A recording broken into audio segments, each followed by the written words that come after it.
Este é o Clinicamente Falando, um podcast onde vais ouvir falar de chá de hibisco, que a batata doce engorda e que o terapeuta holístico tem cristais no porta-chaves. O meu nome é Sofia e este é um podcast onde falamos de muita coisa, mas dentro da medicina integrativa. Olá a todos, sejam muito bem-vindos ao segundo episódio do podcast Clinicamente Falando. Hoje com uma convidada muito especial, a Diana Coutinho. Olá Diana. Olá. Seja muito bem-vinda a este podcast. Obrigada. É um gosto enorme ter-te aqui e contares a tua história, que é super inspiradora. Vou deixar as apresentações para ti. Portanto, quem é a Diana? Então, eu não gosto de começar por me apresentar falando de mim profissionalmente, porque acho que não é isso que me define. Eu costumo dizer, sou alentejana, sou da Vidigueira, para mim acho que é assim aquilo que mais me define enquanto pessoa. Sou da Vidigueira, tenho 43 anos, já moro em Lisboa há 25 anos, portanto não estou cá, mas levo comigo as raízes do Alentejo. Sou mãe de 2 rapazes, o Xavier e o Lourenço, e profissionalmente agora falando, sou formada em Economia, portanto tirei o curso de Economia, sempre estudei na área do retalho e agora estou como diretora de mercado na Leroy Merlin. Portanto, sempre fui, digamos assim, uma pessoa muito cabeça, muito racional e muito cabeça.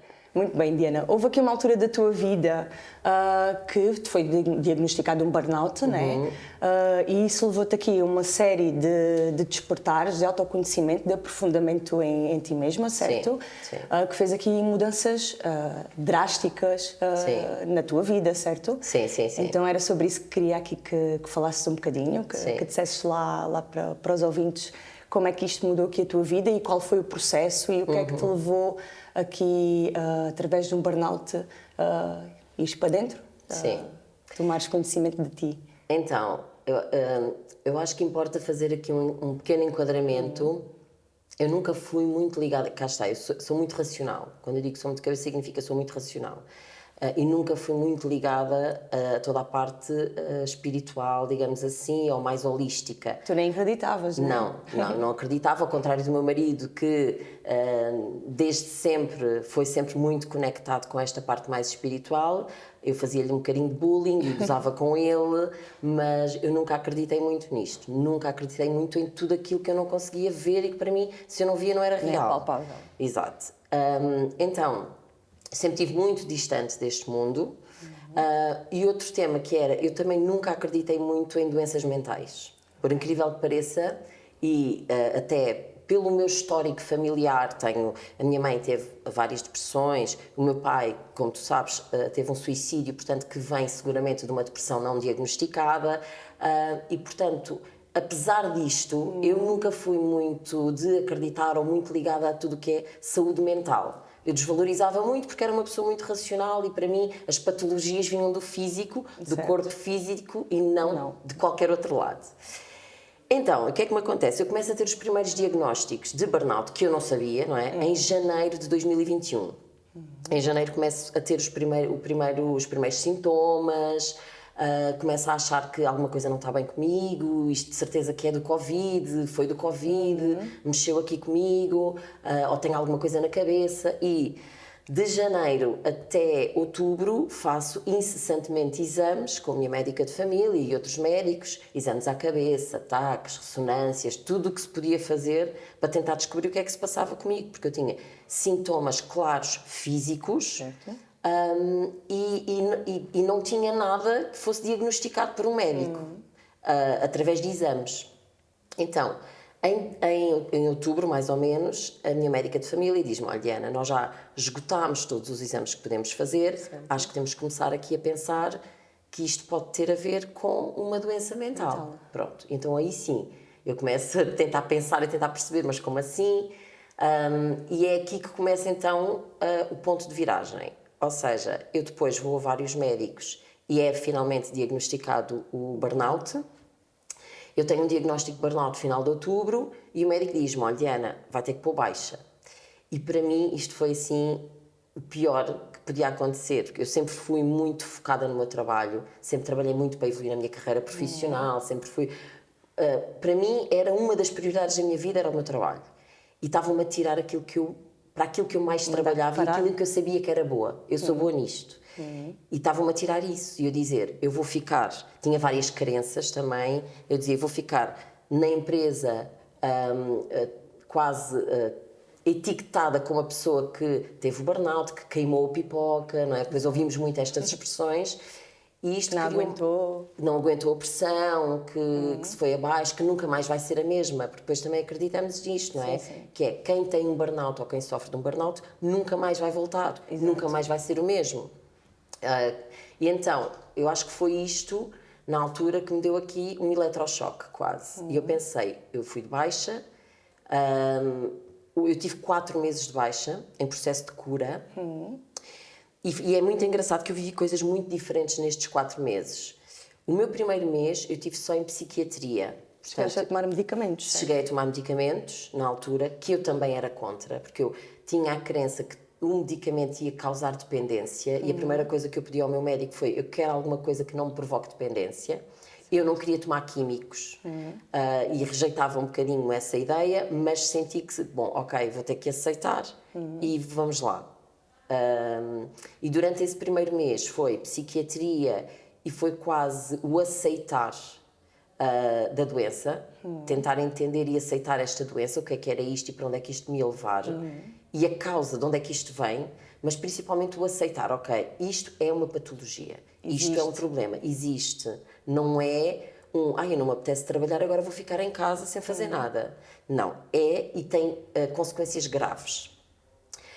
Eu posso dar um exemplo. Eu, no meu trabalho, tinha sempre muitas apresentações que tinha que preparar. Eu, que sempre faço normalmente de uma forma fluida e rápida, eu estava em frente a uma folha em branco e não conseguia escrever nada. Portanto, não saía nada. E depois entro no segundo mês a pensar: ok, então é isto que eu tenho, vamos trabalhar num processo de cura. E aí sim, juntei à psiquiatria, a psicologia, que também foi muito importante, principalmente a psicóloga que eu tive, que era uma pessoa também muito mais aberta a vários tipos de cura possíveis, e pensei assim: bem, eu quero me curar rápido, portanto eu vou apostar tudo. E na altura comecei com sessões de Reiki. Portanto, o meu início e a minha abertura começa com o Reiki, que eu não sabia muito bem o que era, mas pensei assim: bom, mal não me vai fazer, e vamos lá, e já estou por tudo, quero despachar isto, e vamos lá. Então comecei com as sessões de Reiki. O que é que me aconteceu? Pensei, primeiro mês de Reiki, isto não me faz nada, não estou a sentir nada, não me faz nada, estou só aqui a gastar dinheiro, vou parar. E decidi parar. E é engraçado que é quando eu paro que sinto aquilo que o Reiki me estava a fazer. E naquilo que me estava a ajudar. Então eu fiz o mês de novembro um ciclo de Reiki, 21 dias, ciclo de 21 dias. Depois parei e voltei a ter noites em branco, não conseguia dormir, voltaram crises de ansiedade, tudo o que eu tinha começado a ter e que já tinha cessado. Então eu pensei: espera, afinal o Reiki estava-me a ajudar e eu não estava a perceber isso. Pronto, então voltei no mês seguinte outra vez para o Reiki e voltei a fazer sessões e voltei realmente a melhorar. Em fevereiro decidi ir para a Amazónia e vou fazer um retiro. Fui com a pessoa que me fazia o Reiki e, portanto, eu acho que aí sim, para mim, esse momento, esse retiro que eu faço na Amazónia, foi no meio da selva, não estávamos num hotel, fui com pessoas que não conhecia, não tínhamos telemóvel nem acesso ao exterior, foi assim uma coisa completamente transformadora. E foste assim mesmo aberta a tudo, porque eras cética, começaste a acreditar aqui no Reiki, porque viste melhorias, mas a coragem, né, de dizer: ok, eu vou aqui quebrar todas as minhas crenças, é o que tiver que ser, eu quero isto. É assim, sim. De uma coragem. E é engraçado que eu cheguei lá no primeiro dia e no segundo e começo a ver os trabalhos que a Patrícia fazia connosco e eu penso assim: isto não é para mim. O que é que eu estou aqui a fazer? Vou estar aqui 12 dias... Eu não entendia esta manipulação energética, não entendia. Cá está, voltava sempre para o mental. Claro. Voltava muito ainda para o mental. Ok, eu até acredito no Reiki, mas isto da manipulação energética que está a acontecer aqui nestas pessoas, o que é isto? Isto é um teatro, é encenação, não é normal. Até viver isso, não é? Portanto, é verdade que eu nessa altura tive que viver processos de cura, de terapias energéticas que me fizeram sentir coisas, que me fizeram expulsar coisas e que trabalharam em mim, no meu corpo físico, de forma a que o meu corpo mental conseguisse entender isso e dizer, atenção, a energia existe.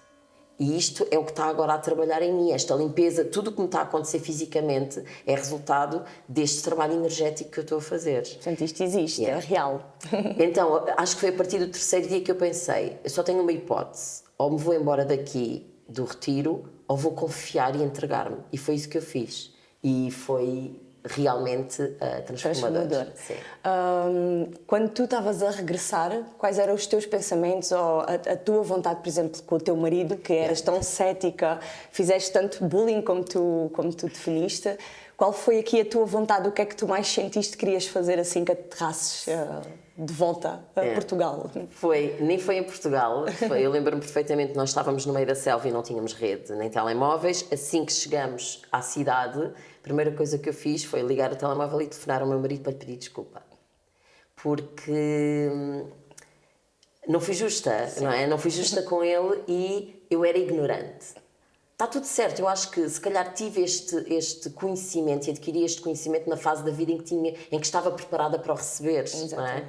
Mas senti mesmo necessidade de lhe pedir desculpa, porque todas as brincadeiras que eu fazia, aquilo que eu gozava com ele, todos os cursos que ele fazia e mais alguns, eu não os entendia e não estava preparada. E então foi a primeira coisa que fiz, foi ligar ao Nuno e pedir-lhe desculpa por isso. Portanto, isto é muito engraçado. Tu estavas a dizer que isto veio na altura que tinha que vir. Se viesse antes, se calhar não estavas preparada. Portanto, quase que podemos fazer aqui este paralelismo de que o burnout veio para isto, para esta ascensão, para toda a relação melhorar, ou pelo menos para ter mais coisas e mais descobertas, não é?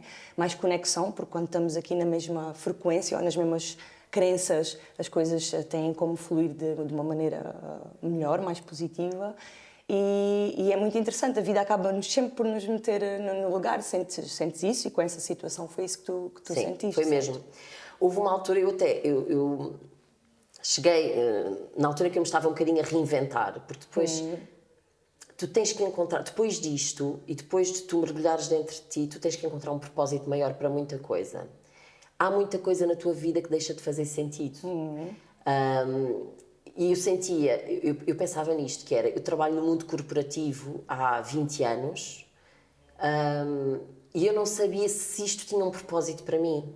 Não sabia se depois disto tudo, se isto me fazia sentido ou não. Então eu acho que o burnout e este mergulho interior vieram-me obrigar a olhar para dentro e a perceber o sentido das coisas e o propósito com que eu faço as coisas. Eu acho principalmente isso.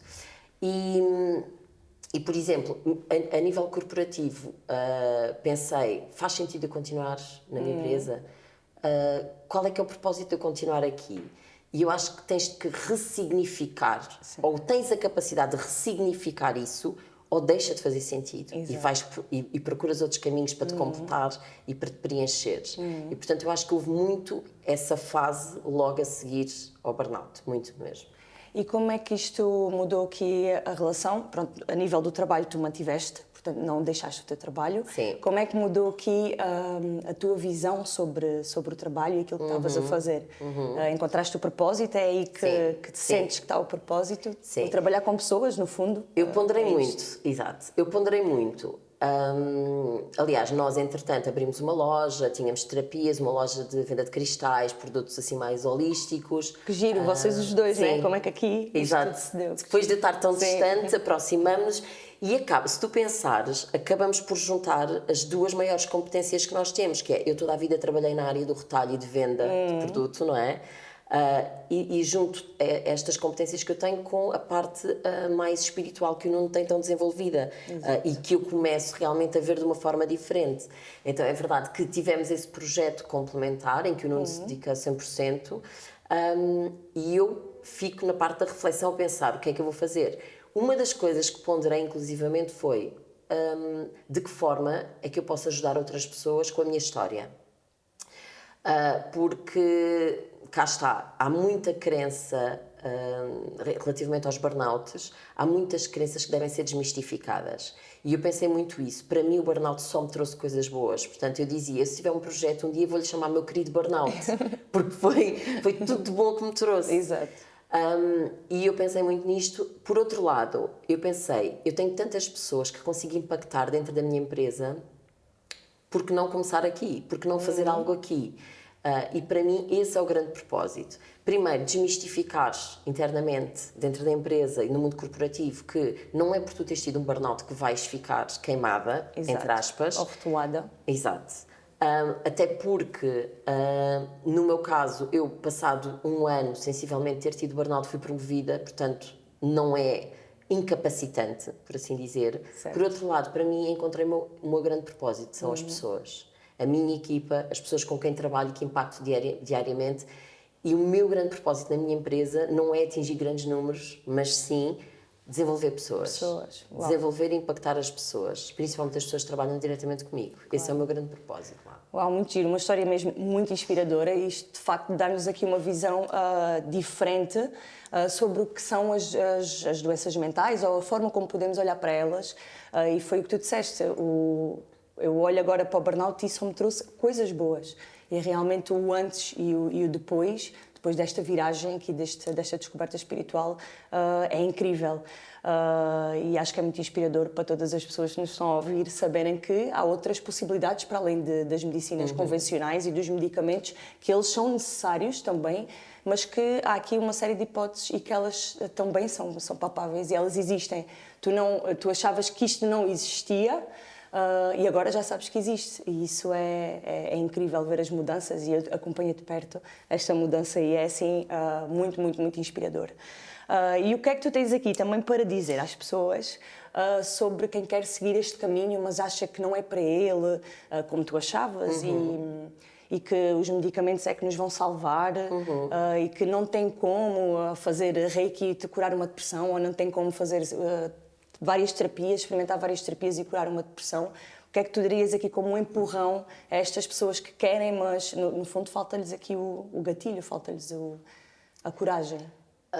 Eu vou-te dizer, por exemplo, o Reiki, no meu caso foi o Reiki, fiz muito mais coisas e muito mais terapias, cheguei a fazer constelações familiares, Kundalini, ativações energéticas, portanto fiz várias coisas, mas para mim a grande ligação foi o Reiki, tanto que cheguei inclusivamente depois a querer ter essa ferramenta para mim e fiz o curso de Reiki e faço autoaplicação e aplico a outras pessoas. Eu acho que não há uma receita, eu acho que não há uma poção mágica que tu possas dizer às pessoas, olha, isto vai-te mudar. Eu acho que é a pessoa que tem que encontrar... eu acho que é um bocadinho por tentativa e erro, porque eu fiz várias coisas também e aquela que mais me conectou foi o Reiki. Mas eu acho que o mais importante é confiar.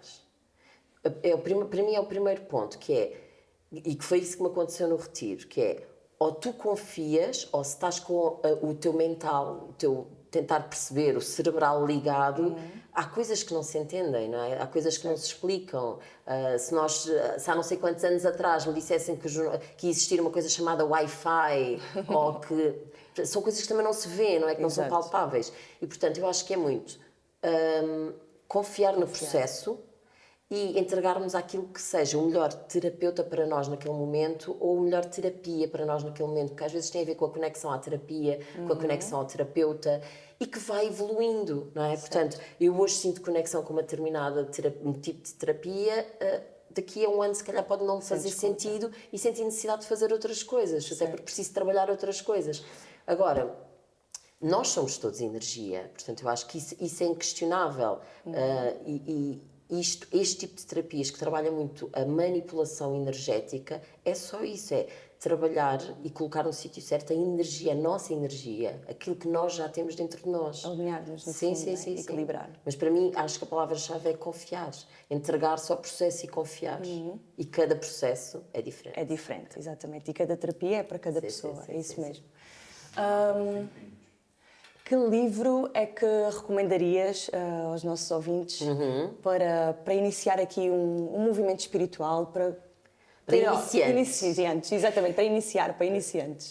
Há 2 livros que eu gosto muito, que é, um deles eu ofereci-te há uns anos atrás, e é o que tu tens aqui na loja também, que eu compro todos os anos, que é o Almanaque Espiritual. Sim.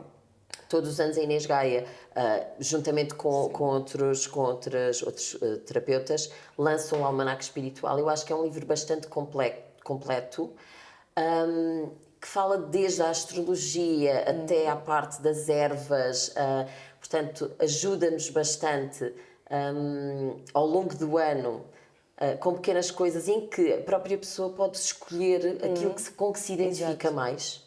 Não é? E pensar, olha, eu aqui não me identifico tanto com esta parte, identifico mais com esta, mas acho que é um livro bastante flexível nesse sentido. E gosto muito